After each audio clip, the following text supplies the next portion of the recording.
Hello, everybody. Welcome to Heads Up Hockey. This is Jersey Joe, obviously. What a big and interesting evening it was for the New Jersey Devils taking on the Pittsburgh Penguins today in their Saturday matinee game. And I will tell you that going into this game that the Devils were looking on to take down a beaten down Penguins team that's actually done pretty well for themselves. And just to see how the young players and the veteran players on the Devils played, the younger core players, the forwards, especially Jimmy Vesey, who was a PTO guy, who became a one-year guy. And just looking at how Vesey has been cashing in on this one-way deal really proved to be a key in this game because Andreas Janssen tied the game up 1-1, and Jimmy Vesey gave the Devils a 2-1 lead, and then the Penguins tied it up 2-2, and then there's a drive going into late second, early third period, and Jesper Bratt gets tripped up in the high danger scoring zone in front of Tristan Jarry, and that kind of momentum for the Devils gave them an advantage where the refs usually don't offer the Devils any sort of penalty shot over the years, not that many, but today really counted. Jesper Bratt pulled out one of his dandy tricks that he did to the Ottawa Senators when he first came up. He did this little fadeaway deke and just dangled around the goaltender. He did just that. Maybe not as crazy, but it was very efficient and effective. And I was very amazed, but not too surprised, because I know what he's capable of. And that was the key turning point. And the penalty kill and the power play were key in this game. But, however, the 5v5 and the 4 versus 6, when it came down to, the Devils had Andreas Janssen and, again, Jesper Bratt, both getting empty net goals, getting them that 3-2, 4-2 lead. So they were able to breathe 4-2 with that 2 lead cushion. And the real story is Jonathan Bernier was playing very well with the Sasquatch squad today. So you had guys like Dougie Hamilton and Ryan Graves playing some of their best hockey that they've played as a unit since opening night. And one can say yes and no. Maybe it was their best. You know, I find the team is starting to figure each other out and do what they can to be very effective going forward. Now, I want to reiterate on some stuff. The score.ca is something that I find interesting when they come up with these comparison stats, and I like to use that as a measuring tool. And yes, the Devils are 1-0 on the road right now as this video gets posted. That's going to all change. But the Devils take on the Columbus Blue Jackets tomorrow night, I believe, at Prudential Center.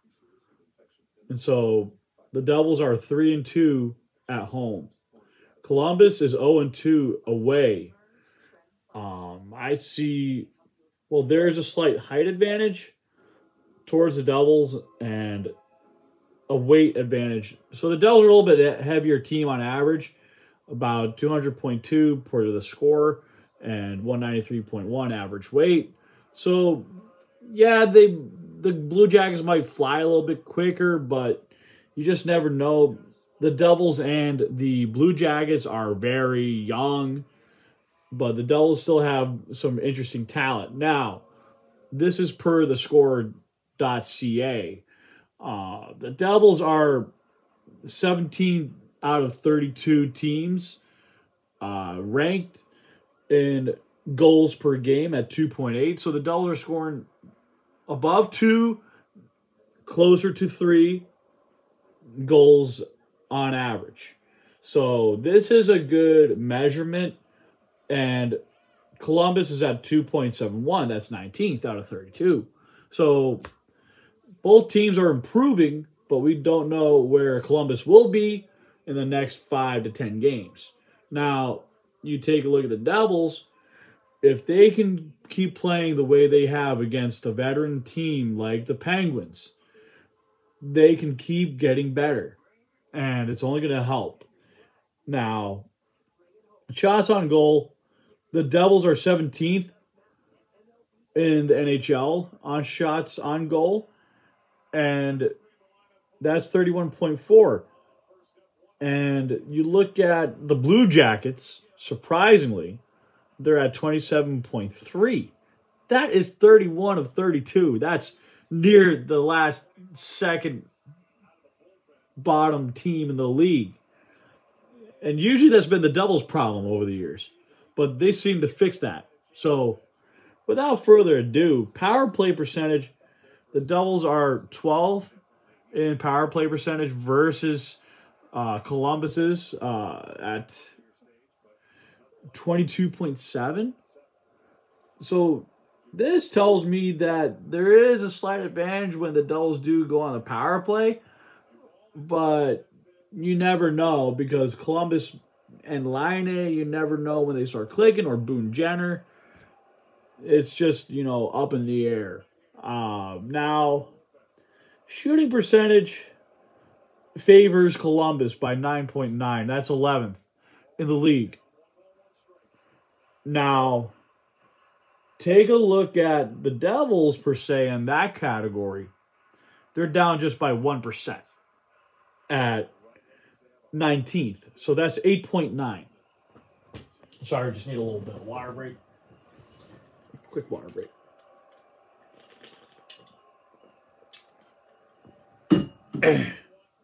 So anyways, face-offs. The Devils have improved a lot over last year in the face-off circle. The Devils are 14th best right now in the face-off circle. But Columbus leads by a 51.8 overall right there. So they're 10th out of 32 teams in the top 10. Devils are in the top 15 in face-offs. So this is going to be an interesting, I'd say, 3 goals to 4, 4 goals to 3 maybe, if you're looking to make a few friendly wagers and whatnot. Use the Vig It app. It's beautiful. It's wonderful. I have it. They're my sponsor. VIGIT. Use HUH 2021.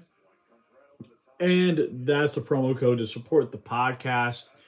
And also, by the way, for those of you NFL fans, use NFL 0344 to try and win 2 tickets to this year's Super Bowl.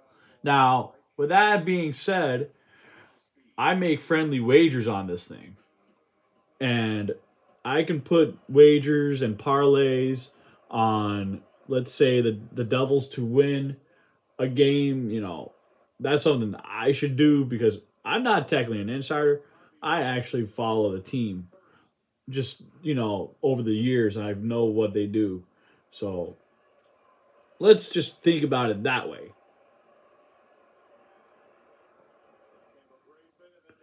But I really like the way the Devils been playing, and I'm kind of surprised by the Columbus Blue Jackets a little bit, but I wouldn't be surprised if they petered off, given the circumstances with COVID and coaching, and it's not Tortorella anymore. So the Tortorella part is a good thing for the Blue Jackets because guys like Patrick Laine weren't getting enough ice time and not enough time to be themselves, and the team just went splat. So I expect this game to be a bit of a close match, kind of like the Devils Penguins game per se, but defensively, Columbus is slightly better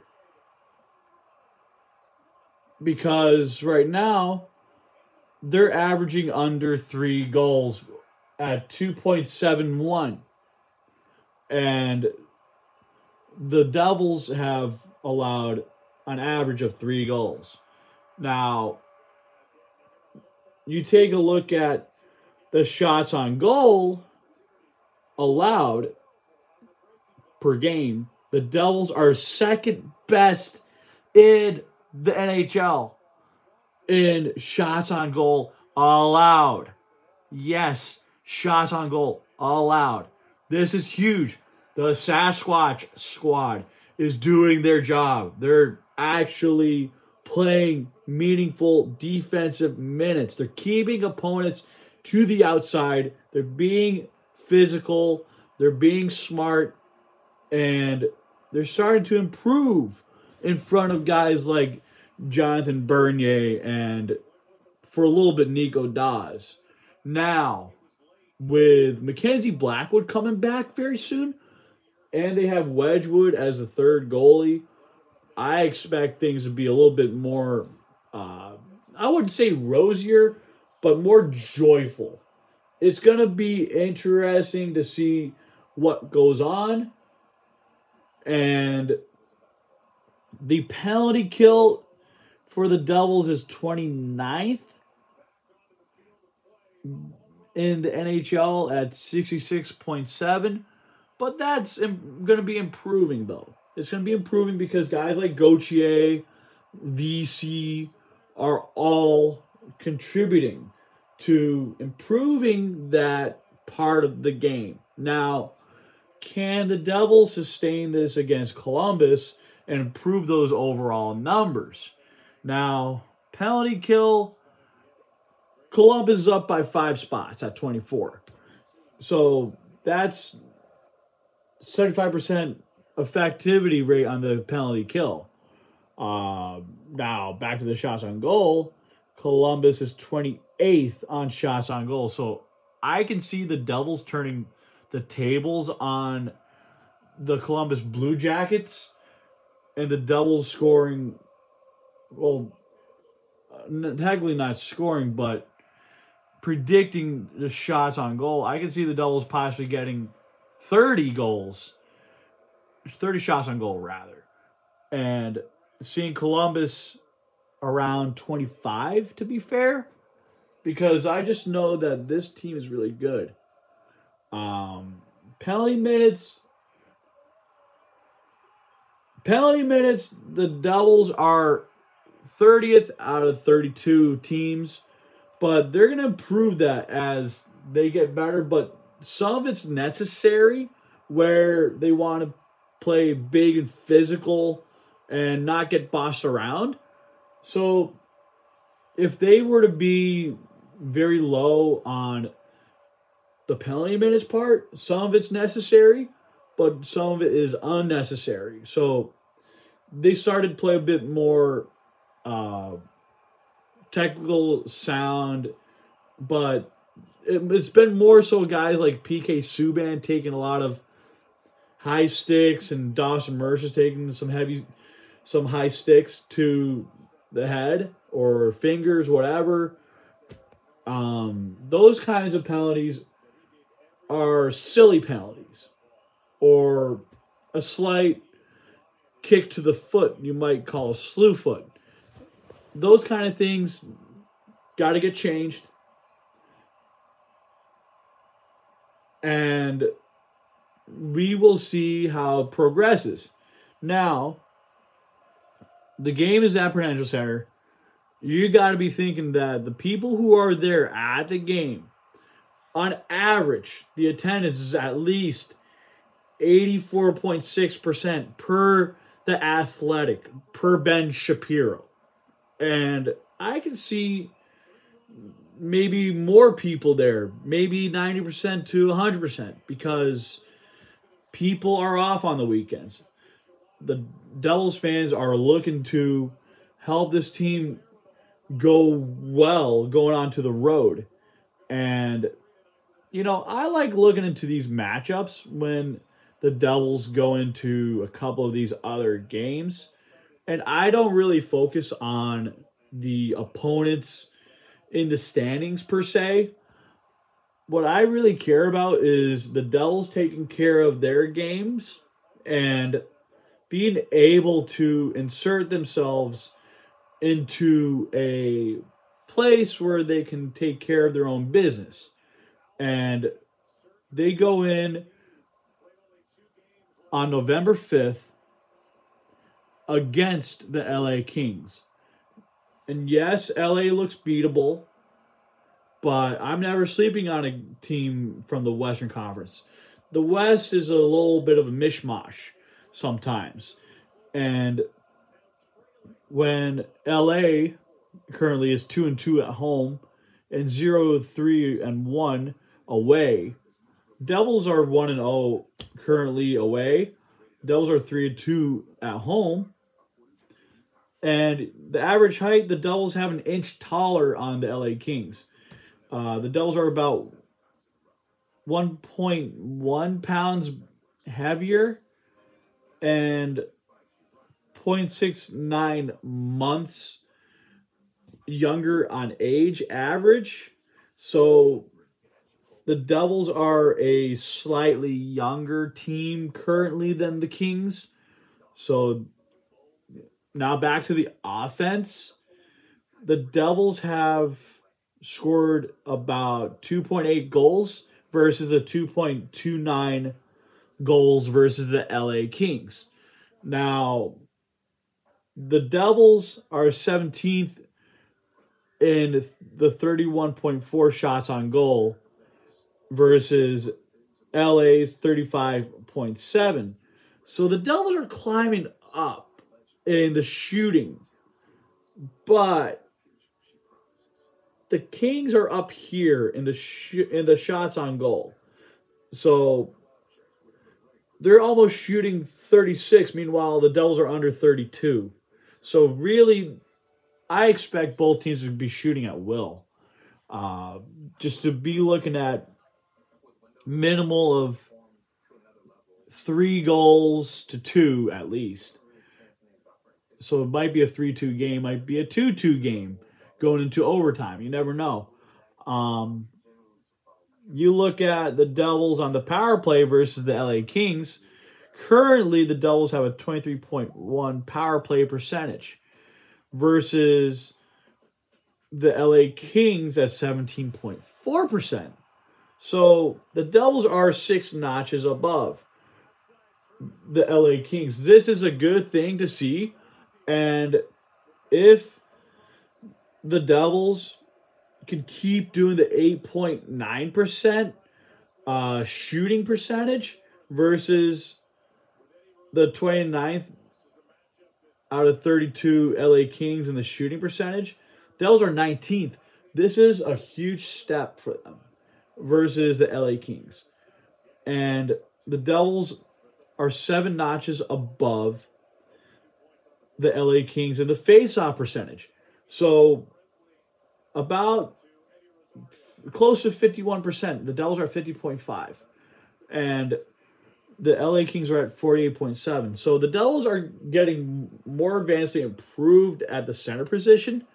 So you have guys like, well, Jack Hughes is out currently. You have Heischer, you have Sharangovich, you have Mercer, you got Gauthier and McLeod as secondaries on the fourth line who can be centers and win faceoffs. So the Devils are in better position to play the next couple weeks without Jack Hughes. And who knows, the Devils might call up someone within that time frame to see and handle that situation when Jack Hughes gets better. Just hoping, fingers crossed, nothing bad structurally. And defense, the Kings allow 3.29 goals allowed, and the Devils are at the 17th best on defense, allowing only 3 goals per game. And looking at the shots on goal allowed, the Devils are, again, second best versus an above average LA Kings team at 30.7. So the Devils are yet again allowing less when it comes to shots on goal. The Kings on defense are much better sounded than they should be. Now, penalty kill, looking at it right now, and this is the 30th of October, the LA Kings are 61.9% effective out of 32 teams. The Devils are 2 notches above. They're at 66.7% effectivity rate. So the Devils are improving. They're not quite there yet. They're getting there. But things are going to fall into place. And this is a young squad. So the Devils are learning. Penalty minutes, I will say this. On defense, the LA Kings are very elite when it comes to penalty minutes because they only do 7.3 per game. The Devils do 13.8 per game. That's 30th out of 32. Now, if the Devils go into the Staples Center, they do what Calgary did in the first period and second period or something like that, I can see the Devils taking that with, full strength. And that would be a good thing to do because then the Devils go in at 10:30 Eastern Standard Time against the San Jose Sharks. And the Sharks are 2-1 at home. So if the Devils can come off hot, they can come in looking pretty good. Now, the Devils and the Sharks are similar when it comes to goals per game. 2.8 versus 2.86. Devils are just 2 notches below. And then you have offense. San Jose is 22nd. The Devils are at 31.4 at 17th overall out of 32 at this time. That can change. Now, 23.1 on the power play percentage. The Devils are 12th. The San Jose Sharks are 20.8. That's 14th out of 32 teams. Now, shooting percentage. We're taking a look that the Devils are down by 0.6 in shooting percentage to the San Jose Sharks 9.5. So the Devils aren't too far off when it comes to shots. So face-offs, the Sharks have an edge at 52.4, which is 8th best in the league. And the Devils are in top 15 at 14th at 50.5, 50.5. The face-off dot. Now, let's get to the defense. goals allowed per game, San Jose is at 2.57. They have not probably played a team from the East yet. If they did, they have not played the Devils or anyone, a bit more experienced. Now, given the fact of the matter, 2.57, you're playing most of your games versus Western Conference teams. Unless you played Calgary, who's really damn good right now. You're looking at the Devils, who have allowed 3 goals per game, like I said earlier. Shots on goal allowed, Devils are second best at 27.4 and fifth best for San Jose at 28.6. So we're looking at a tight matchup, baby. We're looking at maybe a 3-2 type game, maybe 4-3. Penalty kill, Devils are 66.7, 29th. Now, penalty kill, San Jose is at 83.3%. That's average. That's slightly above average. 83.3. 13.8 in penalty minutes. That's 30th. Now, the San Jose Sharks are a bit below average at 17th. Within the 32, they're not in the top 16. So, this could be decided by the shots on goal allowed and the penalty kill and whatnot. So, for those of you wondering, I'm a staff writer at overtimeheroicshockey.net. They don't just do hockey over there. They also do baseball and soccer and football and MMA. So I do the staff writer stuff over at overtimeheroics.net. I am Joseph Stanislaw. More stuff I'll put in the bottom at the end. So if you'd like to support the podcast, use promo code HUH2021 and have a great day. Be safe. Let's go Devils and happy hockey.